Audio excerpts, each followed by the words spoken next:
Welcome back, everyone, to another episode of College Hockey Talk. On today's episode of the podcast, I am joined by Junior from the UWSP women's hockey team, Sara Aadalen. Sarah, thank you so much for coming on the podcast today, and how's everything going? Pretty good. Thanks for having me on today. Super excited to be here. Excited to chat with you. Well, I'm excited to have you on as well. And before, I kind of want to start off this interview talking about the beginning of your hockey career and kind of working all the way up to where you are today. So, doing research on yourself, it says that you're from Wayzata, Minnesota. So, talk about growing up there and how did you start playing hockey? Yeah, for sure. So I'm actually from Plymouth, Minnesota. My bio on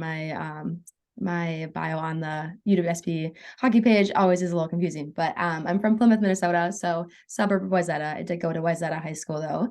I started playing hockey when I was 5 years old. So my older brother Eric played hockey growing up, and you know what your older siblings do, you always want to do too. So I was interested in that because of that reason, and then I got to kindergarten, and my best friend Coco at the time wanted to do a hockey clinic. And of course, I wanted to do that too. And then we continued playing together our whole careers in high school, and the rest is history. Yeah, who's your favorite player growing up? I'm assuming it was someone on the Minnesota Wild. Well, that too. I was kind of thinking Danny Cameronese or Kendall Coyne. Hmm. Danny Cameronese was from the Twin Cities, so having that connection was always super cool for me. I met her a few times at some clinics and everything. And Kendall Coyne too. She is incredibly fast, and I always would say that I wanted to be just like her. So she was always someone I looked up to a lot too. Yeah, no, I think the best thing about Kenna Coyne is what she's doing outside of hockey with like the whole management stuff in the NHL, just because I Yeah. feel like that's gonna be a significant impact for women's hockey moving forward. Not just like playing wise, but like off the rink as well, seeing I guess Mhm. more women in those type of roles. Yeah, it's incredible what she's doing. I think it's awesome. Well, like you mentioned before college hockey, you played for your high school at Wayzata. So, what was your high school hockey experience like? Talk a little bit about that. Yeah, it was awesome. I think I was really fortunate because my senior class in high school, we had all been playing together since we were 5 or 6. So we were super close, and all the youth teams, all the experiences with that, and then getting to the high school level and being able to perform with them and get even closer and reach those higher levels in Minnesota hockey was something I will cherish forever. We were very close and we achieved a lot when we were in high school together. So overall, it was just a very fun experience, honestly. And looking back at it, there's so many memories we made together, just being together. So that was something I'll never forget. Yeah. Yeah. And you also got coached by some legendary coaches in Taylor Uh-huh. Williamson and her Yeah. father, Dean. What was it like being coached by those two, especially since they're such legends in the Minnesota hockey scene? And I think Taylor's very knowledgeable in the game as well. Yeah. Oh, I know it. I only had her and Dean for 1 year, but that year was incredible. They have so much knowledge, like you said, and they brought so much to our program. And just to be a part of that for 1 year is something that I will always remember. Taylor was, younger too. So we were all of us girls too look up to her like a big sister, honestly, sometimes. She was obviously a well-established coach too, and she had a lot of great things to contribute. But we were just excited to have her, excited to be a coaching staff like that too. They cared a lot about the program. They cared a lot about us, and it was awesome what they had to bring. Yeah. I was told that Coach Dean would always be sort of the harder coach, and then Coach Taylor would sort of like counterpoint that sometimes, like Yeah. good cop, bad cop. Yeah, you could say that sometimes. Sometimes it was the reverse way too. Dean always had a little soft spot for us too. So it Yeah. was a little bit of both, I'd say.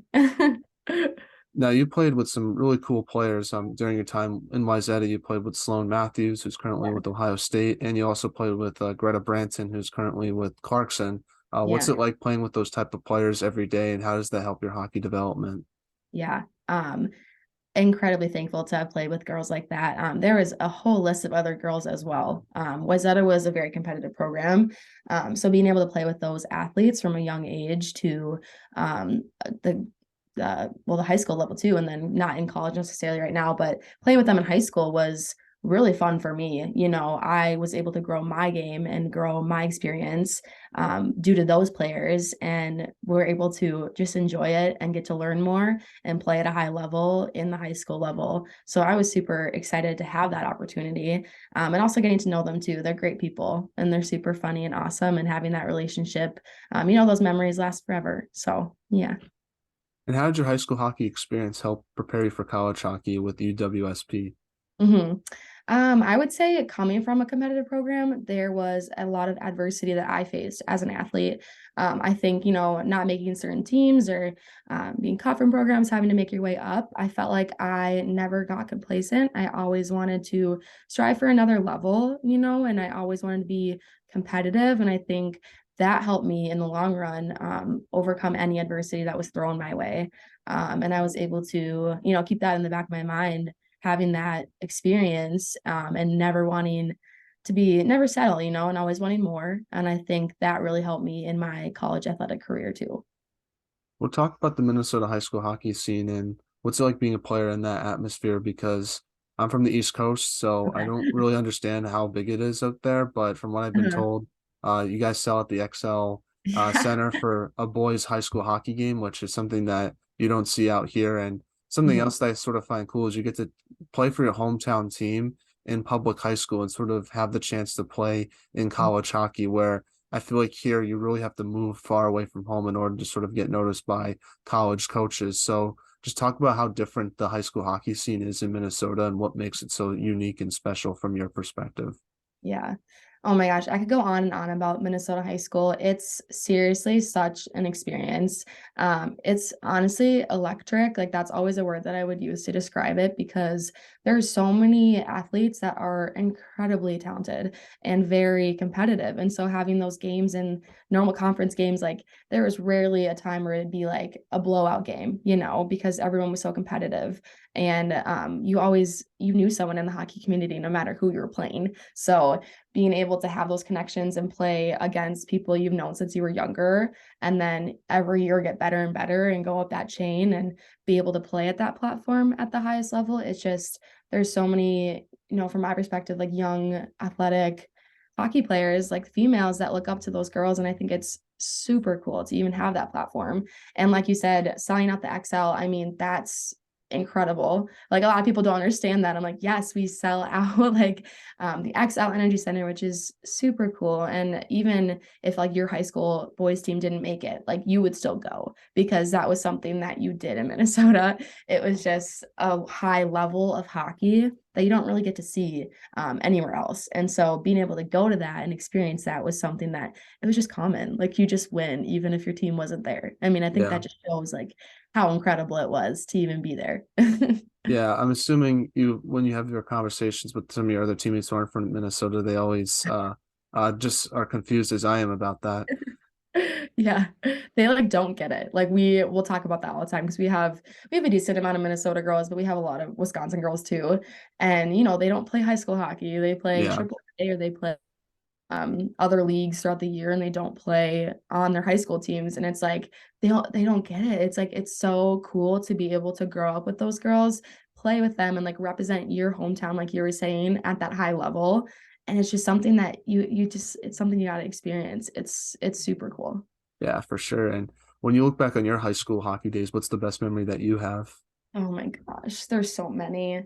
That was such a great time in my life, honestly. But I would definitely say so my senior year in the semifinals of the sectional tournament for 6AA, we had beaten Blake, and that was just something that we had strived for many, many years. And I think, well, my time being at Wayzata, we hadn't beaten them my sophomore and junior year. And so senior year we came around and beating them was something that was amazing. And we dogpiled at the end of the game, and the crowd was going wild, and it was just the atmosphere. And I have it like engraved in my memory, like 6 years later, like it will always be there because it was so impactful to me. So yeah. Now, something else interesting that I noticed about yourself was you also did track and cross country in high school. Talk Mhm. about playing that sport and how it can help you in hockey. I'm assuming it helps your speed out a little bit, but I've Yeah. heard that many coaches want their hockey players to play other sports because it just makes them a better athlete, and you don't see that as much as you did back in the day. So I sort of want to hear your perspective of playing another sport and Yeah. how it helped you in hockey. Yeah. It's kind of funny because like being in hockey shape, they say is very different than running and very different than cross country and track and field. But then again, it does, like you said, help you as an all-around athlete. So I would say like that cardio strength and that cardio aspect of it, I kind of had. And so when I would go back into the hockey season, I would be able to get back into hockey shape quicker than some others because I had that background, if that makes sense. Yeah. But also a lot of my close friends, like my best friend group, we did sports every season of high school. So like we always had something to do with each other. So that was another aspect of it, just being closer with those girls and adding that chemistry off the ice really did help on the ice too. So we would do cross country in the fall, hockey in the winter, and then track in the spring. So there was never a downtime, but it also helped us in the long run become these all around great athletes. Yeah. We'll talk about your recruitment process with UWSP and what made you want to play there versus other schools you might have looked at. hmm Yeah. So it's kind of funny. So my major is interior design, and it's not a huge major across the board. Some people may or may not know that. So Stevens Point was one of like 3 or 4 schools in the country that had my major and an NCAA Division 3 hockey level. So I didn't have a lot of options if I wanted to pursue my career and play at that level. But I came here, toured here. I toured a couple other places that had that major, and the team atmosphere here and the people here and the environment in the town kind of just sold it for me. And I wouldn't have it any other way. So it was kind of the best of both worlds for me if I wanted to play hockey in college and pursue that career. Stevens Point was the best option for me. Yeah. Talk a little bit more about interior design. Is that like just like designing houses, I assume? Yeah, so there's actually a lot of different ways you can go with it. Right now, the commercial business is booming, and that's also interior designers and architects. And there's also the residential side. And then going deeper into commercial side, there's like workplace and healthcare and education. And so there's actually a lot of different ways that I can go with it. And I'm still trying to navigate what I want to do personally with that career path, but there is a lot of different opportunities. So That's cool. yeah. The only thing I really know about interior design is like when you watch HGTV and then like Yeah. the person shows up and like they do all that stuff and it's like they make it look like it's pretty easy and they get it done in like less than an hour and that always makes me laugh. Oh, for sure. Because the process could take Yeah, years, on end. Oh my gosh, I know exactly what you're talking about. Like at the dentist, you'll go and they're like, "What do you want on the TV?" And I'm like, "HGTV, all the way, please." I will 100% watch that. Yeah, it's so yeah. funny. What's your favorite show from that channel? Oh my gosh. There's one, there's one that's like Island Paradise or something, and it's like beach houses. I'm trying to think of like the actual name of the show. Yeah, I think it was on Netflix not too long ago. But that's always super fun. It's just a completely different location than the Midwest, obviously. So it's like houses on the beach, and I live vicariously through those people, and it's really yeah. fun to watch. There's so many good shows on that channel. I'm There usually a is. sports guy. That's mostly what I watch. But like if I'm not watching sports, I'm probably like watching Yeah. HGTV and I love House Hunters. That's an OG. Okay, that's a good Um, one too. Fixer Upper was great. I know it's no longer on Yeah. HGTV, but I love Chip and Joanna. I think they're two great Yeah. people. And Yeah. then I also love the show Hawaii Life, just Okay. because I thought those houses were super cool up in Hawaii, and it Yeah. just that's like you said, such a different environment than Right. where I'm from. Yeah. And then another show that I liked was the Lottery Dream Home, and it was basically these Okay. people that like won the lottery. They have all Oh, this money and they're like spending on these like nice houses, and that's always fun to watch just because I oh like my to God, see what nice big rich mansions look like because of course. there's a good chance that I'll probably never be able to do that. Hopefully in 20 years I'll be saying something different, Right. but it's fun to Yeah. look at that stuff. Oh my gosh, I know. Fixer Upper is also one of my favorite ones. Yeah. Oh, there's so many good ones out there. Yeah, they've tried to make a lot of Walmart fixer-uppers, I feel like, since that show ended, at least on HGTV. Oh yeah, for sure. They're always trying to do stuff like that. But getting back to your hockey career now, what was like the biggest adjustment you had to make to college hockey? Was it the speed of the game? Was it the physicality, or just the decision making you had to make? Since the game's so much going so much faster, you have less time and space to create plays with the puck. Or when you're in the defensive zone, it's really hard to break out of the zone because you have, like I said, that less time and space to do so. Yes. Collectively, I think it's a lot of different aspects of all of those characteristics. So, definitely the speed. The speed is very fast. I also think the decision making, like you said, is a huge aspect too, because I feel like everyone's going so much faster and there's a lot less time and space, like you said. But also, I think a large aspect for me was the physicality.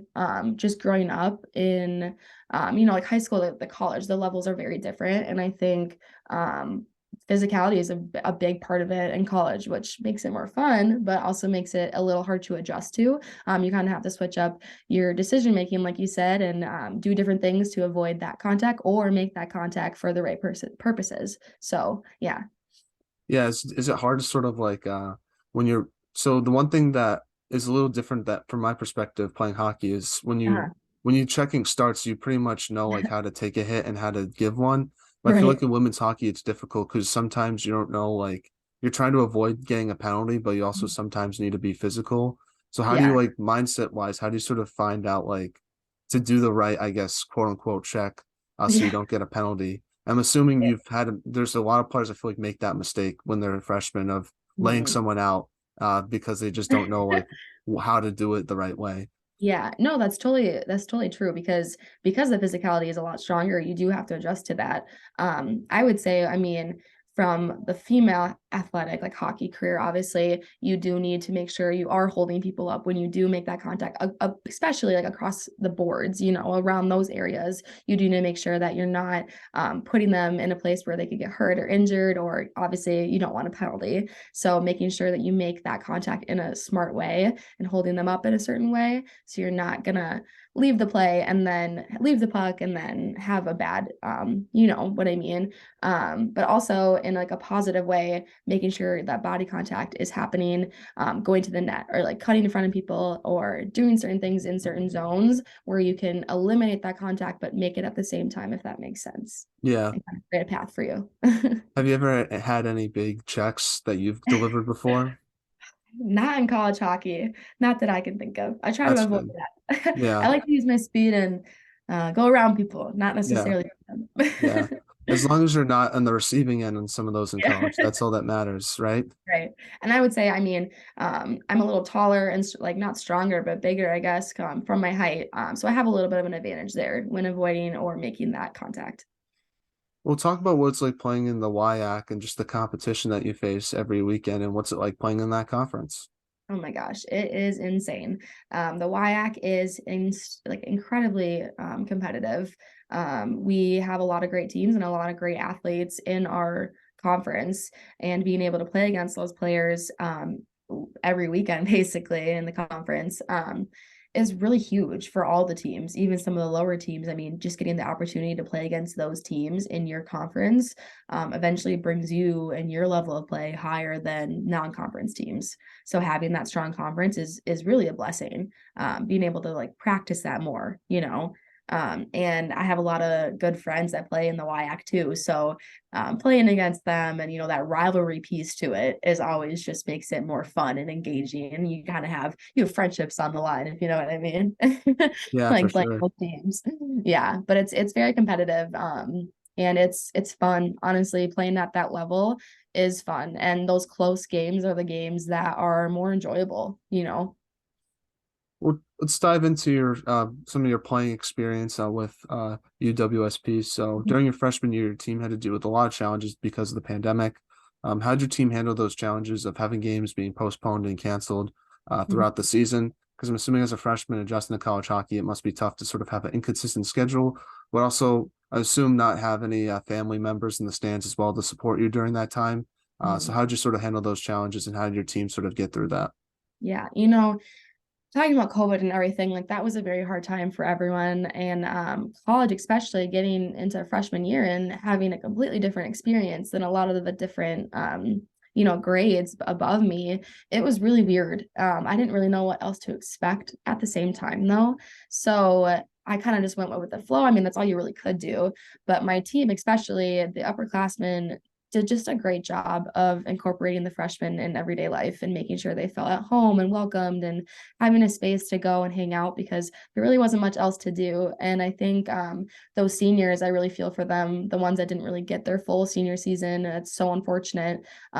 they chose to make it enjoyable for everyone, and they did a really good job of keeping the positivity up and keeping places for freshmen to go and hang out and all that kind of stuff. Really, eventually, made it better for everyone. So props to them. And you got your first college hockey goal against UW River Falls in the playoffs, nonetheless. So, talk about that goal and where do you keep the puck today? Yeah, that goal was huge for me. I mean, it was only 8 game season, really. So having that opportunity to get my freshman first career goal at the same time, was really huge. And it was against River Falls, so that was a big rivalry, like I was talking about. And we also, unfortunately, that game, I think we were down by a few. So getting that goal in the last period was kind of just that little bit of reassurance, like, you know what, guys, like we got this. We're still in this game. Like keep your heads up. And I really pride myself on that too. But in terms of where I keep the puck, I kind of have a little keepsake at my house in Plymouth, Minnesota, of all my awards and trophies and stuff. And I keep that puck, and I know where it is. It's in my box in my room That's upstairs. good. Yeah, you have that keepsake stuff always to look back at, and I mean, honestly, like whenever you doubt yourself or anything like that, you got to go look back at those trophies and those awards and reassure yourself, you came a long way. So Yeah. You don't want to lose that too. no. I Uh-uh. I feel like that stuff's gonna be more meaningful to you, like after your Yeah. playing career, where you get to Yeah. look at it and like obviously you don't want to get emotional seeing it, but that's definitely gonna be a interesting experience when that time comes. I know it. And yeah, it's going by so fast too. So just even I try to like every day just to be thankful for where I'm at because I know I came a long way. So yeah. Well, you lost to UW River Falls in that playoff series, unfortunately. I do need to Yeah. talk about that series. So, what'd you take away from your first playoff experience that you think has helped you out for your sophomore, junior year, and that you think is going to help you out for your senior year? Yeah, totally. It's crazy because we in the previous years before I came to Series Point, I know there was still a really strong rivalry with River Falls. And I think as a freshman, you don't really have any like um thing to expect because you didn't ever see them before. And you kind of have almost like a goldfish mentality. Like you don't really know they can talk all they want, like, yeah, they're a really good team. They're, like, let's go into this as like the underdog. And I think being a freshman is like there's really no conception of that because you never experienced it before. And I think honestly having a mindset of like you don't know what to expect, but at the same time, like don't put them on a pedestal and understand that you are just two teams going into a game is really impactful. So having that mindset of like even if on stats and on paper they're better than us, it doesn't really matter because we are our team and we know who we are and what we can do. And so having that mindset of like we are going to go into this game open minded and we're going to play our hardest, and that's that. So. Well, heading into this season, I wanted to ask you, what did you want to work on the most regarding your game? Mm-hmm. Yeah. There's a few things. I think I always pride myself on having speed, and I think I want to use that speed in a more intentional way. I want to be able to, like I said, use that speed in different aspects of the game. And then going off of that, I know we talked a little bit about decision making. I think focusing in on that and having more of like a calmer mindset about it, and understanding that the people are going to be right on to you and understanding you need to be able to make those decisions quicker. But also using that speed in a more intentional way could be beneficial for me. And what do you Mhm. think was the biggest improvement you made to your game this year? Was it those things you worked on, or was it something else that you sort of didn't expect? Yeah. I think some of the things I've improved on, um, trying to think here more specifically. Um, I think I improved on that like technical part of the skill aspect. I think I have honed in on those skills, such as stick handling or toe, like the simple skill stuff. I think I've kind of honed in on those and not perfected them by any means, but honed in on them and made them more impactful to my playing style, I would say. Yeah. Well, that's interesting because I feel like a lot of players they want to sort of be on those highlight reels where they dangle through like five defensemen and like hit the goal, and that's like really impossible to do. So I think Right. it's using your skills the right way to benefit the team. Yeah. I think I feel like it's a hard thing for players to learn, even in college hockey. So the fact that you sort of have been improving on those skills as a junior is really impressive to me.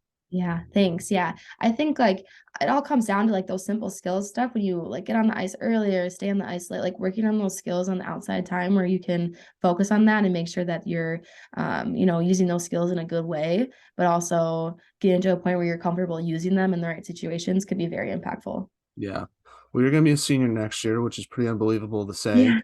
Tell me Time is about flies by. it. You're also going to have a letter on the team next year, which I thought was pretty Yeah. cool as well. So congratulations to you Thank on you. that.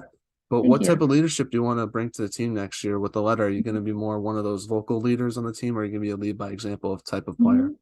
Yeah, I would always say that I'm a lead by example type of person. I also think like a group leadership is more impactful in my opinion. I think having a strong upperclassman bond and having a strong upperclassman role as a whole really shapes a team and it shows honestly like lead by example but in a group setting, how we interact with each other, how we show compassion to each other, how we show sympathy, how we support each other will be more impactful than me personally being vocal. And yes, I'm a very vocal person. I would say that that's a strong suit of mine as well, and positivity is something that I thrive off of when I give that to other people as well, and I do think that's a big aspect as well. But on top of that, I think having a group leadership style will be more impactful for the girls that are on my team and the athletes that are on my team that need that sense of environment and community. And I think us as upperclassmen in my grade, particularly, and the juniors as well,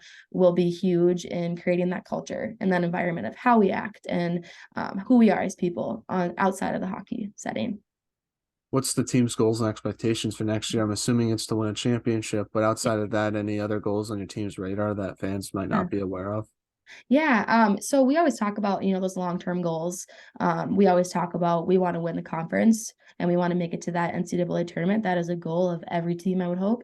But also we really thrive when we break those goals down. And so when we start focusing on goals that are achievable halfway through the season or fourth of the way through the season, those are checkpoints for us. And I think we have some smaller goals at practice or at our mental skill sessions or other things that are achievable at a lower level, but also will add up to those big levels are something that we are planning to focus on as well. What are the mental skills sessions and how they help your team grow? Yeah, so we're fortunate enough. We have his name is Dr. Dave. Shout out to him. He's great. We love him. He's a mental skills coach that comes in almost every week. Otherwise than that, it'd be about like every other week. We talk about mental skills. So we talk about giving and receiving feedback. We talk about having a goldfish mentality. We talk about our goals and how we want to achieve those on and off the ice. And we talk about like cohesively what people need and how to help each other in those situations. So honestly, we talk about a lot of different things, but they're all impactful, not only in hockey, but outside hockey as people too. Yeah, I feel like that part of the game is sort of starting to grow amongst players now because Right. I think confidence is such a huge part in hockey. I say this all the time on the podcast because it's such a hard thing to gain, but it's so easy to lose confidence. But I feel like Mhm. players that play with confidence are just better players. So it's always like the mental part of the game is so huge because if you're not Yeah. there mentally, then you're not going to be there on the ice as well. Yeah, for sure. And that's it's totally true. And it's a big aspect of the game. I mean, I don't think people understand that as much from an outside perspective, but Yeah. for us, fortunately, having that mental skills coach, we are really lucky and we are super thankful for him. So we're now in a segment I like to call the non-hockey segment, where I ask you Okay. some non-hockey questions just to get to know you a little bit more off the ice. So Yeah. first one is music. What does Sarah listen to? Yeah. I listen to a lot of different things, honestly, but I love country. I don't even know what the word contemporary country, I guess you could say. Zach Bryan is my all-time favorite artist. I'm going to go see him in Chicago this summer, so I'm super excited about that. But yeah, I would say country, and I usually listen to some contemporary country too, so maybe like some slower music too. Yeah, I listen to pretty much everything. I can't listen to Mhm. one specific genre of music, but I do love country as well. I've definitely been getting more into that as I've gotten older, but I'm a Mhm. very basic country fan. Like I just like Gotcha. Morgan Wallen and that's about it, which I'm assuming you hear all the time, but All the he time. makes some good songs. I can't deny it. Oh, I know. I mean, but those are good too. Yes, those are staples in country music. You gotta listen to those too. Now, what would a perfect day look like for you? Oh my gosh. Like in a college setting or just in general? just in general. I love school. I love college, but I'm on my summer hack right now. I'm just thinking about summer. A perfect summer day, honestly, sounds amazing to me. Yeah. Get up, go to the gym, eat a good breakfast, lay out in the sun all day, read a good book or journal a bit. Some like of those mental skills aspects, getting myself prepared for the day. And then ending the night with family or friends, honestly, is something that I pride myself on and I really do enjoy. What have you been reading lately? Yeah, I read a lot of like mental health books, I guess you could say. They're more like those mental skills aspects, or there's a book about automatic habits that I read over spring break. That one is super interesting to me. I think reading those helps me in everyday life too. And I think there's a lot of good books out there about that kind of stuff. And I want to get more into that. It's not something I do super often, but I want to get more into that and learn those habits and learn that whole other aspect. What's journaling? I've never heard of that before. So Yeah, sorry like if I don't know. no, that's okay. There is, like bullet journaling. Have you ever heard of that by chance? So No. it's kind of more of like it's a smaller book with dots instead of lines. And so it's more you have more creative will to it. And so I personally like using that to show my creative side. In design, obviously I have a creative background. So being able to showcase that into a smaller journal is super fun, and drawing and coloring. And I usually do some sort of journal entry. I try to do that weekly almost too, and just talk about like what I did that week and how I was and how am I doing, and reflecting on weeks and showing gratitude in that aspect too. Yeah, that's awesome. I think the Thanks. perfect day for me would just go into a hockey game. A little bit different than yours. But I guess in the summer, probably going to a baseball game because I'm a big Yeah, baseball guy. So probably yeah, something involving sports and just hanging out with my friends. for sure. Now, if there was a movie made about yourself, who would you want to play yourself? Oh, that's a tricky one. I do love Julianne Hough. Safe Haven is one of my favorite movies. She's the actress in that movie. I think sometimes people say I kind of look like her. Not always, but I always think that's a great compliment. So I'd probably say her. Yeah. I think she was married to a hockey player at some point, if I'm not Okay. mistaken. Yeah, there you go. See? So it's a Similar. little connection, little connection. Yeah, for So sure. that's good. That's good. I guess I don't even know who would play me. Probably Tom Cruise. I just Oh, think he's a yeah. super cool guy, like in the movies. Yeah. Oh, And for sure. I was watching Mission Impossible yesterday, and Okay. it was just such a fun movie, and I feel like I would want to look cool in a Yeah. movie, so people Yeah, can for remember sure. me that way. So that's Uh-huh. probably who I would pick to play me. I love it. Now, what is your most embarrassing hockey moment? Oh boy. There's a few that come to mind, unfortunately.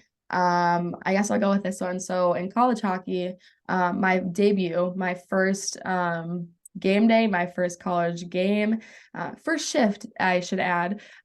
We had a little of a collision. So right in front of my bench, actually, I had a player on my team come in with the puck. I don't even know like what happened exactly, but basically there was a few girls on the ice sliding through center ice in the neutral zone, and I, for some reason, was coming in that way. We're kind of like crossing paths. And for some reason, instead of going around, I decided to go over the pile. It didn't end so well. Let's just say that.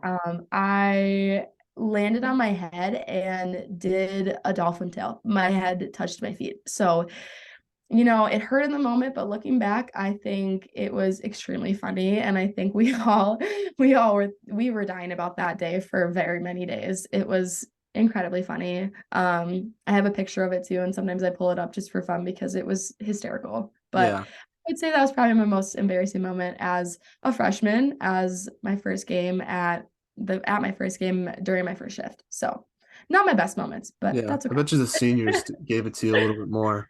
Oh yeah, for sure. I Yeah. never heard the end of that one. Yeah. I guess if there's any positive for it, it happened during the COVID season. So, no, That's there true. wasn't any fans or in the stands, so not many people got to see it. That is a really good point. Yes, that is very true. I'm just glad you didn't get hurt because that sounds Oh, like me it was too. painful. Yeah, no, it was for a moment there was a lot of panic because I was actually scared. I was like, those moments are super scary, and not to put a damper on those whatsoever. But Yeah, in the end I was okay. So we were able to joke about it for a little bit, but it that's was good. really funny. That's good. That's good. Yeah. Let's talk about some of your teammates anyway. So who's the funniest on the team? Oh my goodness. I'd probably have to say Molly Millard, number 22. She is a goofball, super funny. And Ashton Wilczek, number 14, one of my really good friends. She is also hysterical as well. They always lighten the mood and keep the energy up. And gosh, they're funny people for sure. Uh, Besides yourself, who has the best style on the team? Ooh, probably 15, Soily Doily. We always call her that. Her name's Soily though. Soily has really good style, and Gina Magro, 24. She had a lot of good style too. Now, what is the most interesting thing you've read or seen this week? What is the most interesting thing I've seen? Hmm, that's a tricky one. I saw a Netflix documentary. It was called The Social Dilemma. I only watched a little bit of it, but I'm really intrigued and I want to learn more about it. So I might finish that later this week. Yeah. Yeah, I'm trying to think. It's a lot of bad things been going on in the world, so I I can't really think of know. anything like interesting that's been positive. But I know. Unfortunately, no, I can agree with that. I can't probably just like hockey stuff. Like I Yeah. was watching the NHL last night. That was pretty much it. So seeing Yeah. like I'm trying to think. I watched the Blue Jackets Bruins game and there was like a lot Okay. of fights that happened and Oh, there was geez. one fight where this guy got punched. It was one punch and he like fell down and that was kind of fun to watch. He was okay, so That's good. I can be happy about it. But yeah, no, that was probably the most interesting thing I saw. Gotcha. Oh, geez. It's funny. If you could have lunch with anyone in the world, who would it be and why? Oh, gosh. Um, that's so tricky. I have a lot of celebrities that I would have lunch with if I had the chance. It doesn't even need to Probably be a celebrity too. okay, true. Probably Zach Bryan or Miley Cyrus. Those are two of my favorite singer songwriters. I love them as people too. So probably those two. Yeah. I guess for myself, Tom Brady would be cool just because Yeah, he's achieved a lot as an athlete. So and for he's sure. also been through like a lot of adversity. Like people know him as the GOAT, but he was also like picked like sixth in the sixth round and wasn't the starter at Michigan when he showed up. I think he was like seventh in the depth chart. So sort of Right. like working all the way up to where he is today is I think will be interesting to hear about. So probably him. Yeah, for sure. And then last non-hockey question is what is the most overrated holiday and what is the most underrated holiday? Oh my goodness. Um, overrated. I hate to say it. I know we just had it, but St. Patrick's Day. Hmm. It's awesome. It's fun, but I never really get into it. Yeah. Underrated holiday. I'd probably say I don't know. I was gonna say New Year's Eve, but I feel like New Year's Eve has a lot of hype. New Year's Eve, maybe underrated holiday. I would say Halloween too. Either Halloween or New Year's Eve. Oh, that's probably my most overrated is Halloween, Really? just because if you're not Oh a kid, it's like really not you really it's hard for me to get into it. Like no. trick-or-treating is the best part of Halloween, and you can't do that anymore Okay. after Okay, a that's certain fair. age. That's fair. But at the same time, I don't know. Something about getting dressed up with your friends is super fun to me. And my friends always take like the funny approach to Halloween. So Yeah. it's always interesting. You know what I mean? Yeah. I always say Halloween's sort of a girlfriend holiday because Yeah, I feel like girls tend to like Halloween more than guys do, so that might be part of it as totally. well. Yes, 100%. And then most underrated holiday, I would say, is Christmas Eve, just because the hype Okay. around it. And I don't know, I just feel like there's that sort of vibe about Christmas Eve that I always enjoy every year. So probably that. Yeah, I get that. Totally.